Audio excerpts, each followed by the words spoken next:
వాళ్ళిద్దరూ second place కోసం ప్రయత్నం చేస్తున్నారు. లోపాయికారి ఒప్పందం కుదిరి ఇద్దరికి.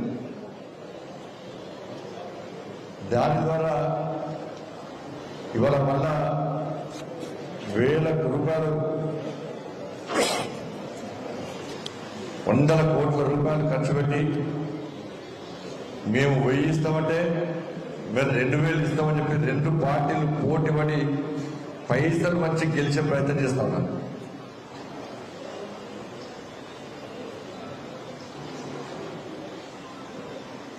వాళ్ళ రాష్ట్ర ముఖ్యమంత్రి గారు వచ్చి ఇష్టం మాట్లాడిపోయారు.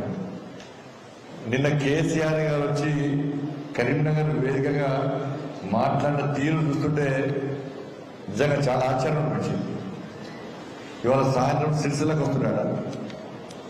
సిరిసిల్లకు వస్తున్న కేసీఆర్ గారు, నీ కొడుకే ఇక్కడ ఎమ్మెల్యే, నీ కొడుకే ఇక్కడ గతంలో మంత్రి, నీ కొడుకే ముఖ్యమంత్రిగా ఎక్కువ, ముఖ్యమంత్రి గారు నీకంటే ఎక్కువ దాదాగిరి చేసాడు, గుండాగిరి చేసాడు, అధికారాన్ని చెలాయించాడు. కానీ ఏం చేసినా ఏం అభివృద్ధి చేయలేదు.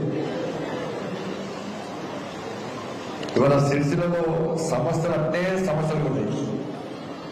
అధికారం ఉన్నప్పుడు నీ కొడుకేం మాట్లాడలే, నువ్వేం మాట్లాడలే.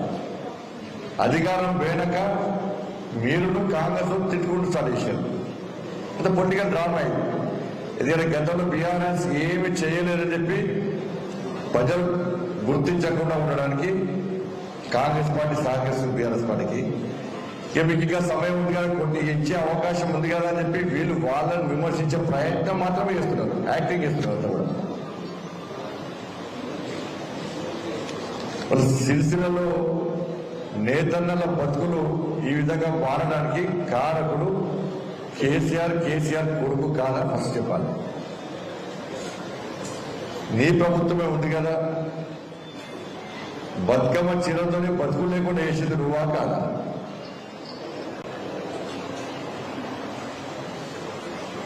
వాళ్ళకి ఇవ్వాల్సిన బకాయిలు ఇవ్వకుండా ఇన్ని రోజులు ముప్పు తిప్పలు పెట్టింది నువ్వా కాదా?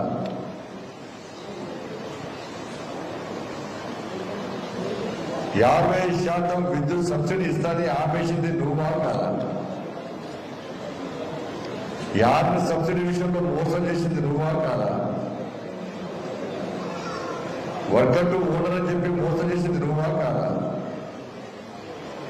270 కోట్ల బకాయిలు ఇవ్వకుండా వాళ్ళ పూర్తిగా పరిశ్రమని అతలాకుతలం చేసి వాళ్ళ బతుకులు నాశనం చేసింది నువ్వా కాదా? దీని మీద సమాధానం చెప్పాలి. ఈ రాజన్న సిరిసిల్ల జిల్లాలో ఇంటర్మీడియట్ విద్యార్థులు ఆత్మహత్య చేసుకున్నారు. అకాల వర్షాల రైతులు నష్టపోయారు.